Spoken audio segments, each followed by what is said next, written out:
Olá para você, tudo bem? Nós estamos estudando o livro A Espiritualidade Emocionalmente Saudável e nessa sessão nós vamos falar um pouquinho sobre o final do capítulo 2, os 3 sintomas que faltam, né, da espiritualidade doentia. É interessante que ele apresenta para a gente, primeiro, os sintomas da espiritualidade emocionalmente doentia.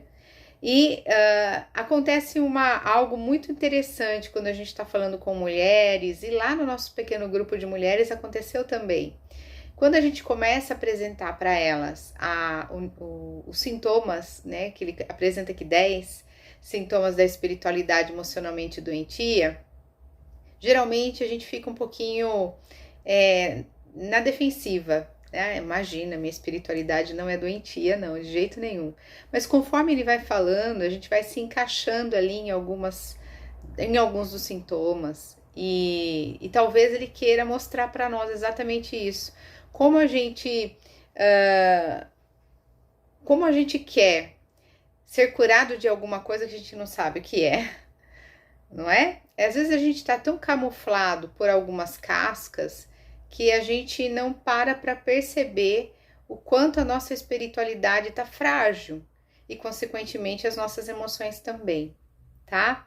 Então, hoje eu vou apresentar para você 3 dos últimos sintomas da espiritualidade emocionalmente doentia, que diz assim, a primeira delas que eu quero mostrar. Ele diz assim, encobrir a fragilidade, a fraqueza e o fracasso. E o que ele fala a respeito disso? Que nós temos uma necessidade muito grande de sermos suficientemente bons, de sermos muito bons, de sermos fortes o suficiente e mostrar nossa vulnerabilidade, mostrar o quanto nós somos fracas, é um sinônimo de imperfeição tão grande que a gente quer encobrir tudo isso. O que será que vão pensar de mim se me virem dessa forma? Me virem como eu sou frágil, não é? Então, ele apresenta esse sintoma para nós. Ele apresenta que todos nós somos frágeis, todos nós somos falhos, todos nós somos pecadoras. E o que há em nós de diferente? O que há em nós de especial? A graça de Jesus sobre a nossa vida.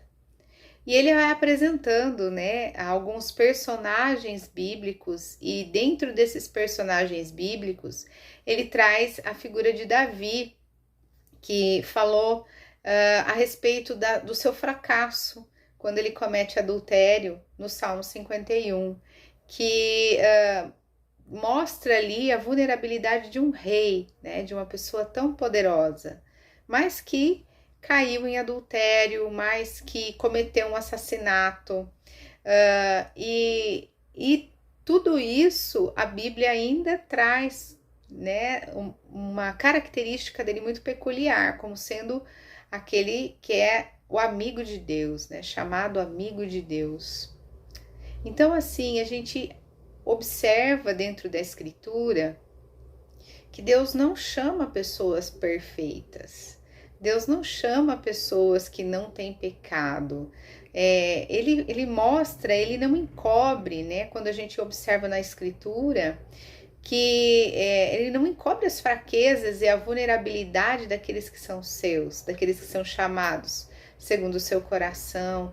E ele fala, né, o livro ali traz ali algumas características de alguns personagens bíblicos, por exemplo, Moisés também matou uma pessoa, Pedro censura a Jesus por diversas vezes, João Marcos que abandona Paulo, Jeremias que era depressivo, deprimido, Tomé que duvida, né? Então todo ser humano, independente do seu chamado, independente do cargo que ele ocupe, ele é vulnerável, ele apresenta uma vulnerabilidade diante de Deus.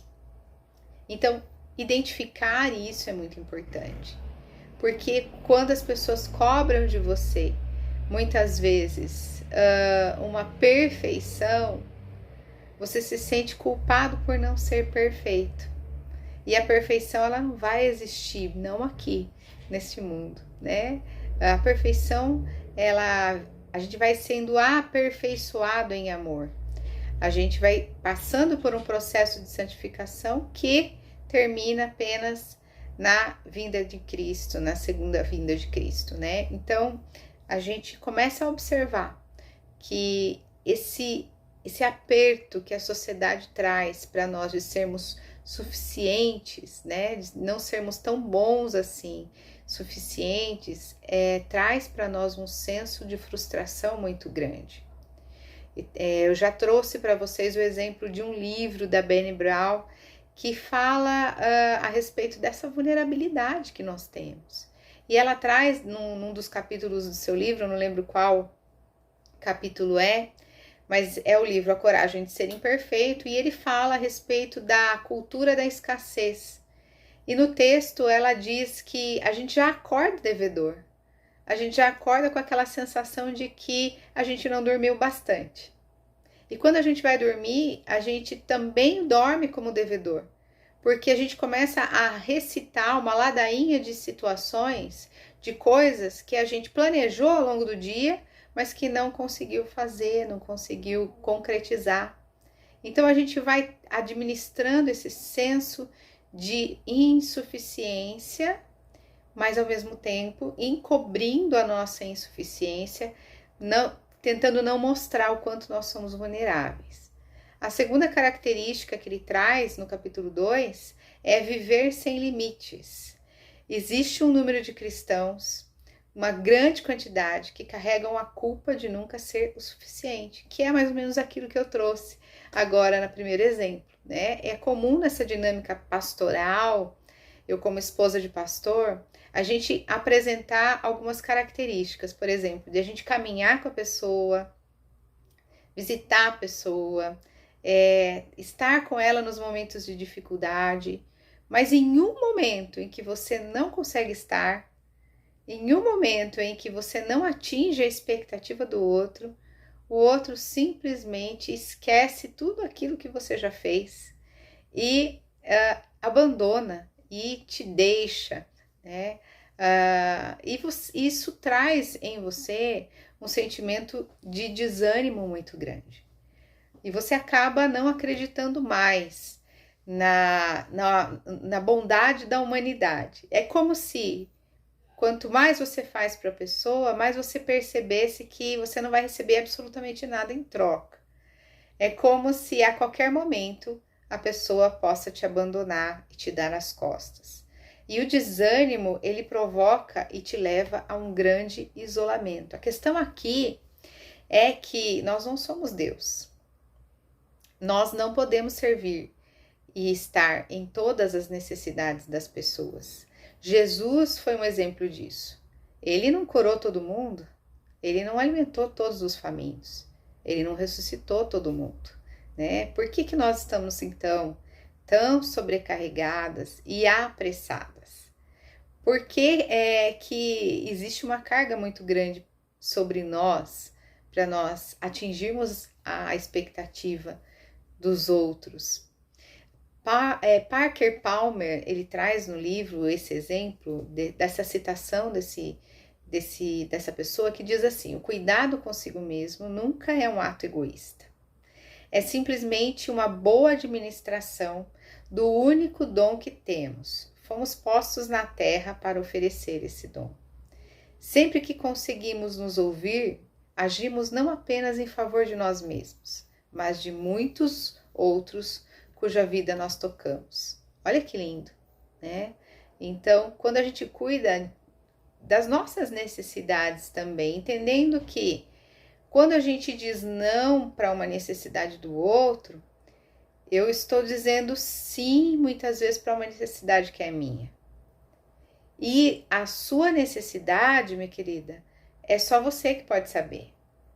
Se você não sabe qual é a sua necessidade, como você quer que o outro entenda qual é a sua necessidade?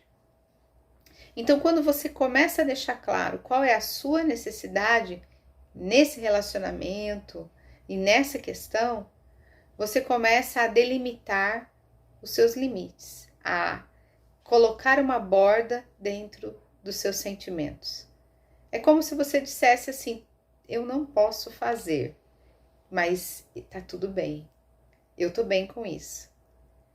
Mas e se a pessoa me deixar? Mas e se ela virar as costas para mim? É verdade, é um risco muito grande. Mas não existe coisa melhor, né, do que sermos sinceras conosco. E também não existe coisa pior de camuflarmos os nossos sentimentos, achando que por causa disso nós seremos aceitas pelo outro. E às vezes isso não acontece. Quanto mais eu conheço pessoas, mais eu percebo que não é por isso que elas estão perto de nós. Quem quer ficar perto de nós é porque reconhece também as nossas limitações. Bem, e o outro é julgar a jornada espiritual dos outros. Ele diz assim: passamos muito tempo aconselhando as outras pessoas que nos enganamos pensar que não temos nada para receber. Nossa, isso acontece demais, né? A gente que está numa comunidade de fé e que a gente julga que a gente está num patamar aqui e a outra pessoa aqui. Eu me lembro que logo que eu comecei o meu ministério, logo que eu me casei com o Arthur, eu fui dar aula na escola dominical, primeira vez chegando numa igreja, e a pessoa eu estava trabalhando com uma outra mulher, uma senhora, e era uma sala de aula, eu estava ali prestes a dar aula para adolescentes, estava bem nervosa, porque eu era também quase uma adolescente, tinha 22 anos, e essa mulher mais experiente, ao invés de me acolher, de falar: olha, estamos aqui para te ajudar, para fazer você crescer, ela simplesmente colocou 2 pontinhos numa lousa. Eu nunca me esqueço disso. Um pontinho em cima e o outro pontinho embaixo. E ela perguntou para mim: o que você vê? Eu disse: eu vejo 2 pontos, um em cima, outro embaixo. Ela falou: pois é. O ponto de cima sou eu. O ponto de baixo é você. E ali ela começou a dar um sermão em mim, ela nem me conhecia. Talvez hoje, né, com 44 anos, 20 anos se passaram, eu possa observar que essa mulher também se sentia ameaçada com a minha presença ali. E se eu tomasse o lugar dela? O que seria dela? Aquela sala de aula era a vida dela. E a gente começa a observar que existe sim, dentro da comunidade de fé, pessoas que julgam a jornada espiritual dos outros, achando que ela só tem para dar, ela não tem para receber. Porque ela sabe muito, né? A experiência que ela tem na fé é muito grande perto de outras pessoas, que ela não se dá ao luxo de receber um aconselhamento, ela não se dá ao luxo de receber uma palavra de oração, porque é ela que tem que dar, né? E aí a gente começa a julgar as pessoas, julgar o livro pela capa, né? Julgar presbiterianos, porque são frios demais, pentecostais, porque falam em línguas, católicos. E aí nós vamos projetando nosso próprio desconforto na escolha deles, né? Na intenção de que a gente projeta neles o nosso desconforto. E a gente fica incomodado de saber que eles escolhem uma vida diferente da gente. Ele apresenta um antídoto no capítulo 3, que é a união da saúde emocional com a espiritualidade contemplativa. Mas sobre isso eu quero falar com vocês na semana que vem. Um beijo para vocês, Deus abençoe. Eu espero que você esteja gostando desses vídeos, porque é feito com muito carinho, de uma forma muito caseira, né, para você. E se você quiser adquirir, é esse aqui, ó. Espiritualidade Emocionalmente Saudável. É um livro que eu tenho gostado bastante e eu espero que você goste também dessa jornada, tá bom? Deus abençoe.